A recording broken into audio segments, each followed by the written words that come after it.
Sam, Hello. how are you? Very well, thank you. Thank you for inviting me as a guest. No, thank you for coming on. So I want to get straight into it. For Hmm. those people who don't know, what is Sam Talks Technology? So what is it? It's my podcast from my radio show. So I do a radio show on Marlow FM, which is syndicated around the UK. And I podcast the radio show, and it's with guests from around the world in technology. So, like you, I vary it from Amazon Web Services one day to maybe the Plastic Bank, which is a brilliant, brilliant charity. And sometimes it's to book authors. So, yeah, it's my website where I host all my podcasts. Okay, cool. And you're sort of is it right to call you like a tech expert? Can I call you that? Is that? It has been mentioned once or twice before. Yeah, I am. Yeah, 30 years in this industry. I think I know a little bit about it now. Just a touch, just a touch.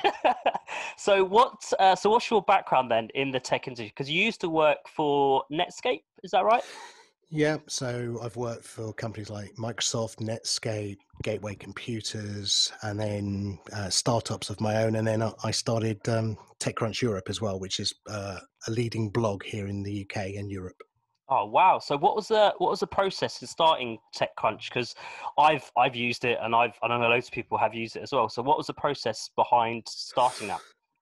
Well, in the early days, it was only a micro blog in the USA, and me and a couple of other people in the UK were blogging on our own platforms about UK startups. And we were just doing events in London, trying to get the scene going, trying to get investors, connecting with startups. And then suddenly I thought, you know what, why don't we just pile in with Mike Harrington in the US and we can partner? So I said to him, look, I'll run TechCrunch Europe for you. And he said, great. And that was the start of it. Oh, amazing. Okay, cool. So were you based in the US or the No, UK for Europe? based over here in the UK. Okay. And really what it was I think a frustration that TechCrunch in the US was only really covering US startups. So you'd hear everything about the early days of Twitter or Facebook or, Foursquare, but you weren't hearing about all the UK startups that were doing really well, Stardoll, or, there was Bebo, there was Mushy Monsters, there was all these great startups, Spotify, Skype, Yeah. but nothing was being written about them because they were European or UK based. And we felt that there were good companies over here in the European market space, but because they weren't in Silicon Valley, no one talked about them. So that's why we took the initiative to start TechCrunch Europe. Okay, cool. So how would you find out about these companies then? Because in the early, obviously everyone knows about Spotify and Skype and all those companies you just mentioned, but how did you find out about them when they were just like small companies? So as I said, one of the things I did was put on a lot of events for startups in London. So I used to Right. do something called open coffee mornings. And um, at the open coffee mornings, we basically had all those startups turn up and we had all the VCs. Now, nobody knew those startups, and so you'd get somebody like Michael Birch, who's worth 400 million now, but he wasn't then. You'd get Michael Acton Smith from Mushy Monsters, who now runs Calm, the big app. Yeah, the meditating one. Is it the meditating Yeah, one? Yeah, yeah. exactly, with Alex Chu. So all Yeah. those people used to be in London. We used to hang out together, and we used to just meet up. And so that's the basis of the conversation. We were going, well, you're doing that great thing, and you're doing that great thing, and no one's really talking about you, and VCs aren't really investing into you. So how can we give you a bigger platform for you to get the noise out? Okay, cool. And so that's how sort of TechCrunch sort of became bigger in Europe.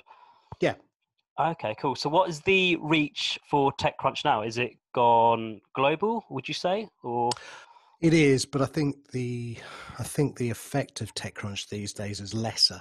okay. Um, it's been sold twice now. So it was sold to AOL and now it's been sold to Verizon. Many of the early reporters and journalists and bloggers, maybe whatever word you want to pick, have Yeah. gone. Okay. And so it's become much more of a PR copy and paste site now. So if you read the posts, it's literally someone's taken the press release and just added bits and pieces to it. So it's not as influential as it used to be, but it's still, the one site that people turn to get the tech news quickest. Yeah. So moving back to your own sort of website and your own Mm. podcast, how do you like sort of get people on? Because I've like listened to a few of your podcasts, and it just seems like you've got a wide range of people. So what's your like tips and tricks to try and get like the people you have onto your show and onto your podcast? Yeah, so as I said, I have been in the industry for quite a while, and that means that I've got a fairly good network of people to approach. But you eventually exhaust that network, and so the reason that I do it is, I look at some new authors coming out with books like Sarah Kendzior or Sarah Fryer, and I say, look, hey, do you fancy just getting some exposure and coverage? And each time you get a guest on, you try and increase the quality of your guest count. And so you ask the previous guest that you've had on, could you recommend someone in your network that I could interview? And then you reach out. And often I believe if you just reach out to people, they really are responsive. Like you reached out to me and I said, Yeah, yeah, did you? I was about to say. exactly. Yeah, And, people are, lots of people are generous with their time, and which is what it is because no one's getting paid for it. yeah, Um, but at the end of the day, yeah, I look at what's going on in the news. It's from my TechCrunch background. I look at what's going on that I find interesting and I think would make an interesting story.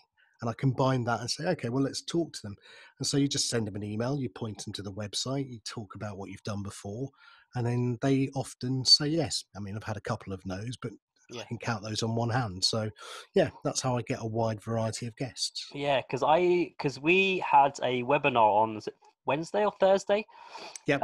And it was like what 20, 30 people, and I thought, and you said that in that webinar, so like, you just asked people. So I thought I'm going to bite the bullet here. I just ask. And it um, works, you see. yeah, I was like really nervous and a bit scared, but I thought I'm just gonna ask and see what you said, and like here we are. Exactly. Yeah. I'm a firm believer, the only thing that someone can turn around to you and say is no. Yeah, And massively. what have you and what have you lost? Nothing. 5 minutes of writing a polite email to somebody explaining why you want to invite them onto your show, and they can choose. And if they say no, well, that's fine. But if they say yes, then here you are. Yeah, exactly. Yeah, and in that webinar, you talked a lot about DScript, and I've had like a Yes. little play around with it. So for those people not who are listening and don't know, what is DScript? So DScript is a podcasting editing platform which came out about a year ago. And up until then, podcast editing was very hit and miss. You either had to pay a lot of money for like Adobe products, and at the end of the day, they were still pretty average, or you'd have to use a free product like Audacity, and all you could do is just look at the wave file and Yeah, try and guess where the ums and ahs were, try and guess where the pauses were, try and guess, and it was a lot of guesswork, and most people would give up pretty quickly because you just were, you'd probably cut the wrong word out. And so Descript came out about a year ago and it allowed you to auto transcribe the podcast. And that was amazing because fundamentally that means you could look at it like a Word document. And as you edited the Word document, the transcription in effect, it edited the audio for you automatically. And that was a game changer. And being able to do that, just that alone was enough for me to want to learn the product and use it. okay, And over the last year, they've really improved it. So, for example, a lot of people, and I may well do it myself in this interview, will say, like, maybe, and you want to take out those words from the edited podcast because it just doesn't flow very nicely. And to find all of those words, it was really hard. But now with Descript, you have one button and it removes them all. And so suddenly your podcast is much tighter, the edit's much cleaner. You can take out words and sentences that didn't really add any benefit. And the listener then gets a really tight, nice podcast to listen to. And so Descript's a great product, and I highly recommend anyone who's in podcasting to certainly use it. yeah, and doesn't it? I remember you saying, doesn't it use so sort of the versions that are coming out now? They use like AI as well, don't they? Yeah, it's an AI platform. So what they've done is they've done a number of things. Well, the first thing is the AI allows you to auto detect the speakers within the transcription. So if you were using it for this podcast, you would upload the finished file, the MP3 file. It would then auto transcribe it. And then the AI would ask you to just listen to 10 seconds of a person's voice. And they would then say, that's Balv, that's Sam. And it would label where I was speaking, where you were speaking. Then afterwards, what I call the destructive nature or the descriptive nature of being able to remove words, that's using AI to say, right, well, that word there is that part of the WAV file. And then what it does nicely is it smooths over the gap, so you don't have a gap in there. And then the final part, it probably does a lot more, but one of the final parts it does is the normalization, which is, again, your volume on your side may be different to the volume on my side during this recording. But as a listener, the last thing I want to be doing is having to click up to hear me and then click down to hear you. So normalization is critical. And again, using Audacity or other platform tools, it was always hit or miss getting it right. Whereas with the AI that they do, they make an amazing normalization. So the sound quality on the output of the edit is equally brilliantly done. So yeah, it uses a lot of AI. Okay, cool. And do you believe like that's sort of the future of the tech industry, sort of AI and where that's going? Yeah, so there are three levels of AI. Okay. There's narrow, general, and super AI. So narrow AI is really taking data, and it's really more machine learning is the real word that you want to be using, and being able to look at the data and saying, based on all of these different pieces of data, I interpret that this will be the answer. So it's just using clever, if this is true, then that will be the answer. It's an if then. So is that sort of like recommendations on YouTube? Is that sort of Yeah, that? yeah. Netflix, Okay. YouTube, Amazon. It's basically saying 500 people watch this Netflix video that you just watched, and then they watch this one after. Okay. It's more likely that you will watch that, and Right. that is it's an element of computer machine learning combined with an element of AI, Okay. and that's every product, every piece of software will have that added to it. So it's not like it's going to be, oh my God, wow. What it is it's adding that intelligence layer to technology that we've been missing. We Okay. started to see it years and years ago, but it was always a small amount. And now it's getting to be a much cleverer amount. So technology should be hidden. It shouldn't be that you have a massive learning curve to learn it. And now with AI, you should be able to get up to speed quickly. Look, you're using Zoom. You don't have to understand, getting the levels right, setting this up. No, it's one click and we were both in, right? Yeah. The rest of it is being done by the software. Now, that's not probably AI, but it's just intelligent software that makes it simpler to use. Okay. The next level is called general AI. And that's when you think about self-driving cars, or you start to think about machines that actually are like smart assistants, like your Alexas, where they can actually do clever things for you, so that they'll work out in advance. They'll know your diary. They'll know you've booked a plane ticket. They'll know you've got a hotel room. So it might say, oh, by the way, Balv, the traffic on the road to the airport's really busy. I suggest you leave now because you're going to miss that flight you booked. Now, that is, taking it to the next level of where the software is actually thinking on your behalf rather than just doing what you ask it to do. Okay. And then finally, super AI, which I won't be around to see. You might, but I won't, is the level at which computers will talk and be unrecognizable from humans. So think of Will Smith in I, Robot. Yeah. The computer will be just as smart, as intelligent as us, or maybe more so. And that's where super AI, and that's the big worry in the future, that will we eventually be superseded by computers because they'll be cleverer, smarter, and sound exactly like we are. But Yeah. Yeah. that's It's a long way amazing. off. Yeah, no, because like certain jobs are going because of computers, like sort of car manufacturing, they're sort of like taken over. So I think there's a worry that if you are going into career, if you are going to profession in 20, 30, 40 years time, am I going to be replaced by a machine or by a computer? More likely, but also I wouldn't worry about it. Every time you've seen this before, so when the industrial era started. Farm workers were worried that tractors would take their jobs and, other machines would take over their roles. And what happened was, yes, we took humans away from that basic grunt work of digging fields and, whatever else they were doing that machines can do better. And we put them into offices. And what we will see is new jobs will start to appear that we can't even think about right now, that will replace the jobs we have today. And instead of doing repetitive work, filing your tax return is a repetitive, horrible task. Doing Yeah. your accounts, doing half the repetitive computer tasks that call center people do doesn't require a human. And so those jobs will be replaced.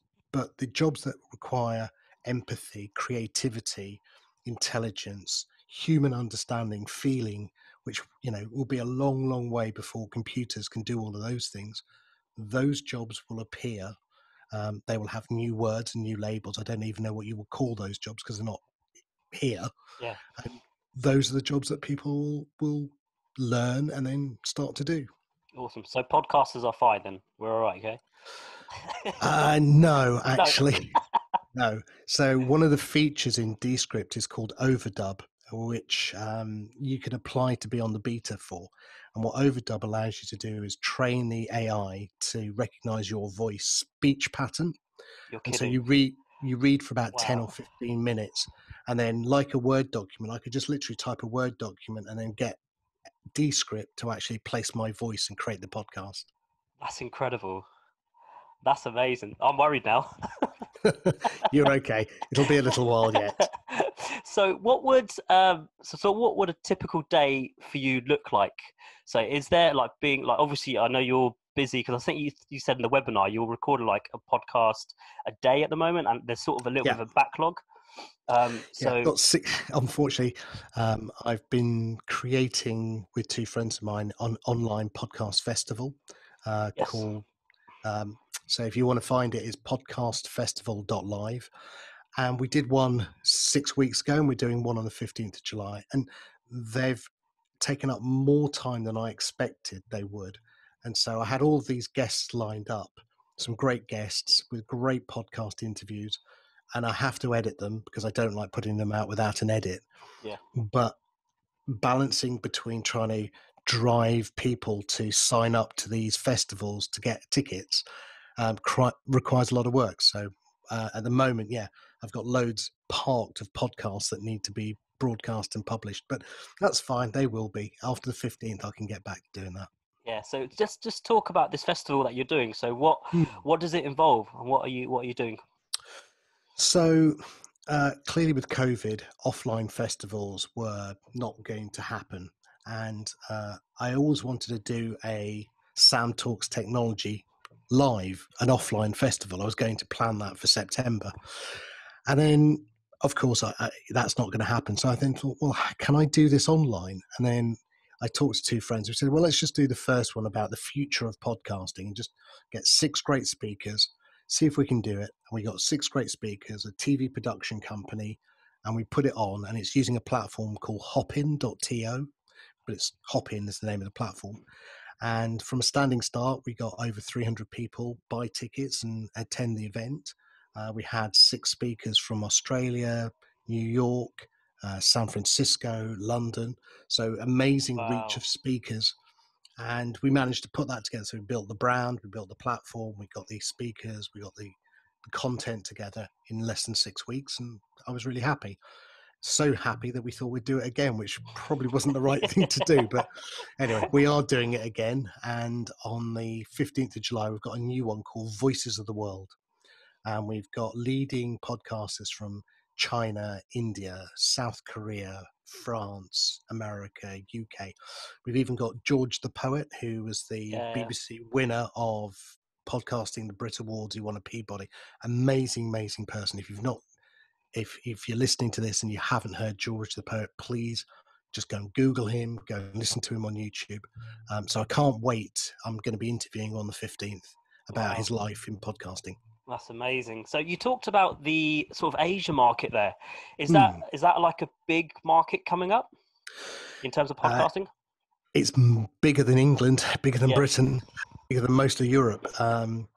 So in terms of numbers, what you'll see is South Korea is the number one country in the world for podcast listening. It's got about 68% of all the population listen to a podcast, compared to 21% of the population here in the UK.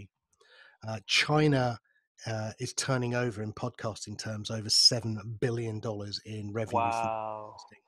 podcasting. To give that context, we're below 100 million here in the UK. So Wow. we are not doing very well in terms of, we like to think when we're podcasting that we're the leading edge of podcasting. We're not.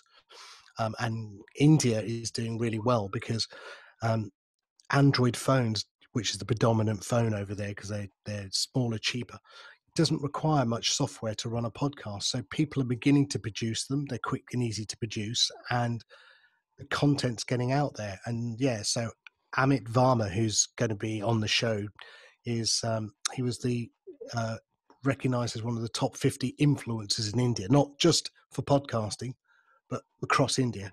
So he runs the biggest cricketing blog. He's on TV and radio out there.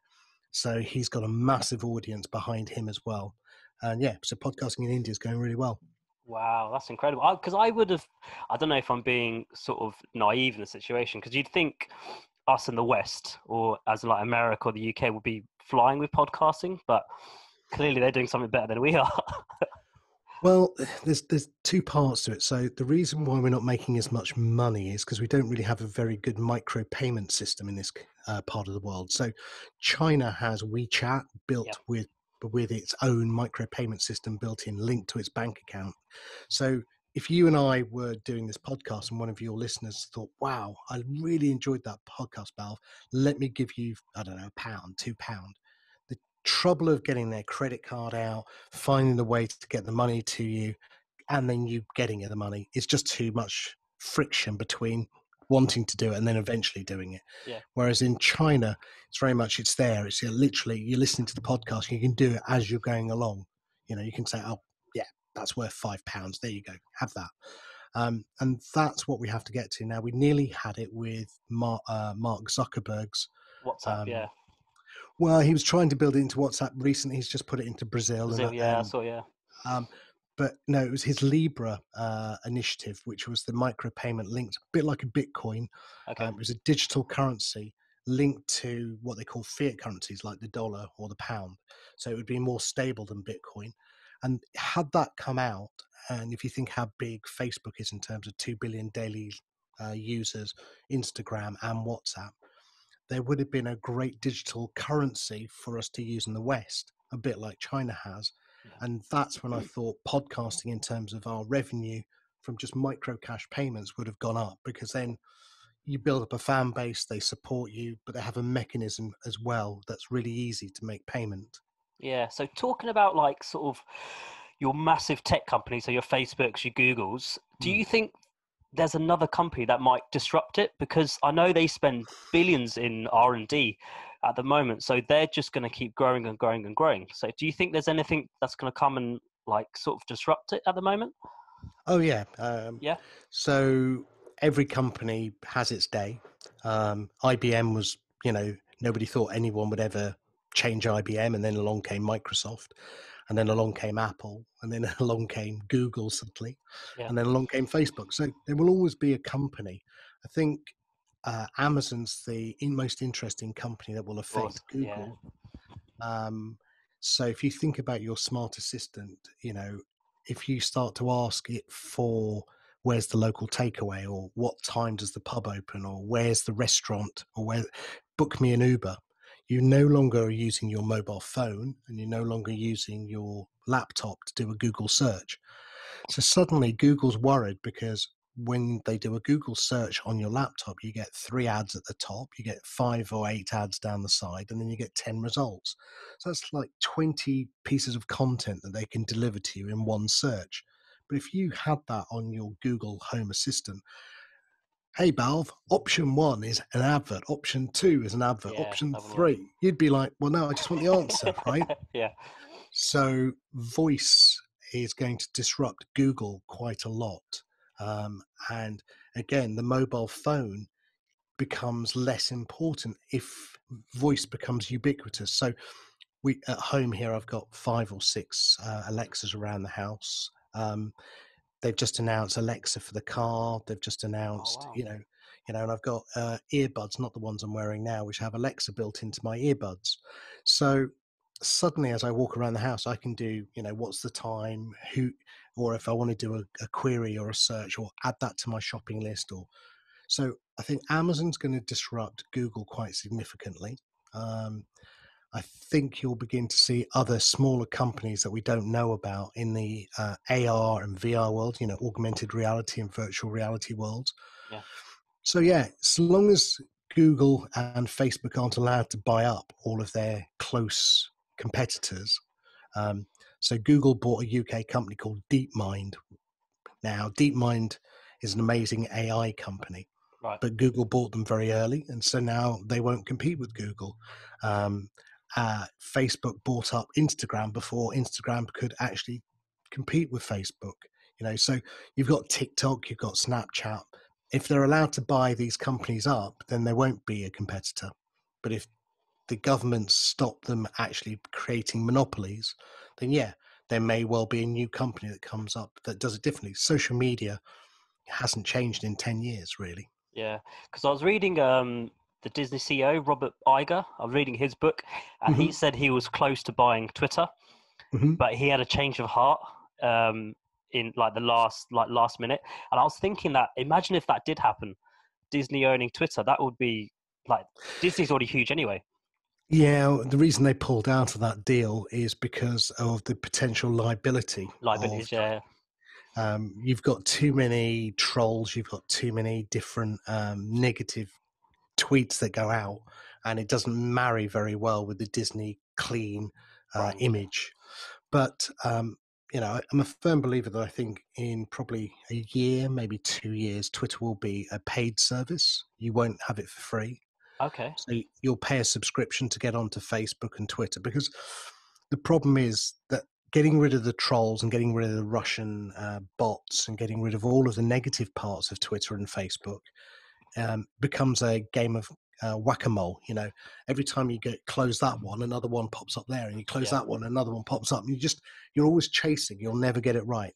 And so one way of doing it is to say, right, well, it's £10 a month. Now, if you imagine you're a Russian bot farm, right, who's putting out fake news and rubbish all the time, if every account, and they've got thousands of accounts, costs them $10, and the effect isn't massive, they won't want to be spending $100,000 a month. yeah, So they'll probably go, oh, I can't be bothered anymore. Or I won't, they might only do one account, which doesn't really affect anyone. So I do think that the only way to make social media much more acceptable is to make it into a paid service, remove some of the advertising. They still make a lot of money on revenue, the platforms, but it means the trolls and the fake news bots will disappear. yeah. Wow, yeah. So, just as you're talking, I'm thinking that what is a bot? Because I've heard of it and I know what they do, but how do they work and how do they like sort of thrive in like a social media environment? Yeah, so they're basically a form of AI. They Okay, they they take on a load of different sets of data. So, uh, if it's a Russian farm bot, they will troll through all the tweets, let's say, and they will create a data set that they can look at, and then they'll put a set of rules. If Valve says he's a Democrat and he supports Hillary Clinton, put out a tweet that says she should be locked up, put her in jail. Okay, okay, and it automatically fires off. It's like a robot tweeting out, right? It's okay. just nothing more than that. And so they set up a set of rules based on this is all the data coming in from Twitter. Based on that tweet, which we can analyze at a high level because they can do it through a computer super quick. If it meets one of our rule criteria, which is really what AI is, it's a set of rules, then put that tweet out or put that tweet out. So it will put Ah, different okay. tweets out to different people. So you're tweeting something, and you suddenly say a keyword or a trigger word, and it finds it in the data set, and it goes, right, Valve has just said the trigger word. Fire off the tweet that tells him he's wrong, or tell him. Ah, And suddenly you get angry at something that actually isn't actually a human. It's actually a robot who doesn't care about you, but you're getting angry and yeah, angrier, right? Or conversely, it's supporting what you say. So, for example, you might be a Trump supporter, and it would have, Trump didn't do something. He can drink water, with one hand, really. And suddenly it'll go, yeah, you're right. Have you seen this video from it? Have you seen this? And you'll go, yeah, you see, I told you I was right. I told you I was right. And so what you end up with bots and that sort of thing is the reason why we're such a split country, from Brexit or through to American Republican Democrat, is because fake news bots are going in and tracking what people are saying and pushing them further and further apart by reinforcing what they think and believe. Wow, that's incredible. Because like I said, I've heard of bots before, but I didn't know that's how they operated and that's how they worked. It's And which is incredible. why people are trying to say to Mark Zuckerberg that he's got to police Facebook better. And Jack Dorsey at Twitter is beginning to label tweets as either fake news or from a poor source. And so what we are trying to do, well, I say we, the industry is trying to do, is to find a way to give people more information, context around the tweet. This tweet came from a Russian farm bot, just ignore it. Okay. Or this tweet was paid for by, the Republican Party, so it's propaganda. Or this Facebook post, is not true. It is fake. You know, we did land on the moon. Don't believe the Earth is flat. Yeah. Yes, make sure you do take, your vaccines.